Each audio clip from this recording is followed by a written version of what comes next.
Corona মহামারীর মধ্যেও অগ্রগতি ধরে রাখা এবং অধিক কর্মসংস্থান সৃষ্টির লক্ষ্য নিয়ে অষ্টম পঞ্চবার্ষিক পরিকল্পনা অনুমোদন দিল সরকার।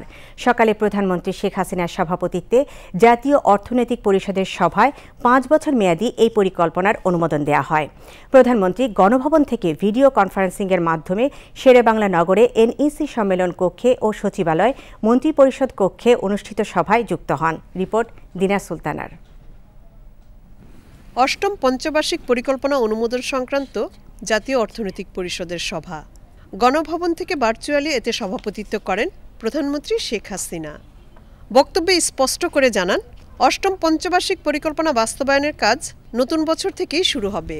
প্রধানমন্ত্রীর আশাবাদ, দীর্ঘমেয়াদী প্রেক্ষিত পরিকল্পনা আর বিভিন্ন পঞ্চবার্ষিক পরিকল্পনা বাস্তবায়নে উন্নত সমৃদ্ধ হবে বাংলাদেশ।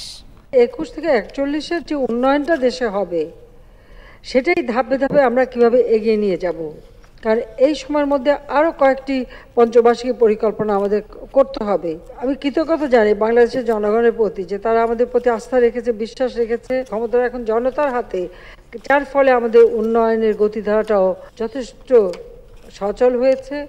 মানুষ তার সুফল পাচ্ছে, সাধারণ মানুষ সুফল পাচ্ছে। এটাই হচ্ছে বড় কথা। জাতির পিতার যে স্বপ্ন, ক্ষুধামুক্ত দারিদ্র্যমুক্ত বাংলাদেশ গড়ে তোলা, সেই লক্ষ্য নিয়েই আমরা কাজ করে যাচ্ছি। এনইসি সভা শেষে পরিকল্পনা মন্ত্রী এম এ মান্নান জানান, অষ্টম পঞ্চবার্ষিক পরিকল্পনা অনুমোদন দেওয়ার সময় প্রধানমন্ত্রী শেখ হাসিনা বর্তমানে যে 100টি ইকোনমিক জোন হচ্ছে, এর বাইরে আরও ইকোনমিক জোন করার পাশাপাশি দেশে আরও কর্মসংস্থান সৃষ্টির নির্দেশনা দিয়েছেন। মাননীয় প্রধানমন্ত্রী বলেছেন দেশে আরও ইকোনমিক জোন করা হবে, নিজের দেশের ভিতরে থাকার জন্য পরিবেশ সৃষ্টি করা, যাতে করে আমাদের ইয়াং আপ চাকরি ভিতরেই পেতে পারেন, আর ফসলি জমি যাতে নষ্ট না হয়। এর জন্য ইউনিয়ন ভিত্তিক মাস্টার প্ল্যান, যাতে করে এখানে ওখানে ঘরবাড়ি না উঁচিয়ে ইত্যাদি না করে মানুষের কিছু না করতে পারে।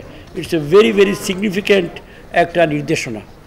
পরিকল্পনা মন্ত্রী জানান, প্রায় 65 লাখ কোটি টাকার অষ্টম পঞ্চবার্ষিক পরিকল্পনায় বেসরকারি খাতকে বেশি গুরুত্ব দেওয়া হয়েছে। সরকার ব্যয় করবে মাত্র 18.9%, 81.1 ব্যয় করবে বেসরকারি খাত। এটা খুব সিগনিফিক্যান্ট নিউজ, এবং আমাদের বিডার সঙ্গে যোগাযোগ করে বেসরকারি খাত পূর্ণ স্বাধীনতা ভোগ করবে, বাট উইদিন দ্য রুলস।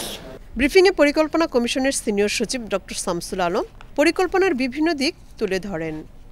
মোট বিনিয়োগ হল 64,959.8 বিলিয়ন টাকা, যা অভ্যন্তরীণ উৎস থেকে আসবে 88.8%, বাইরে থেকে আসবে 11.5%। 1,13,30,000 কর্মসংস্থান তৈরি হবে, 32,05,000 আমরা বিদেশে পাঠাবো।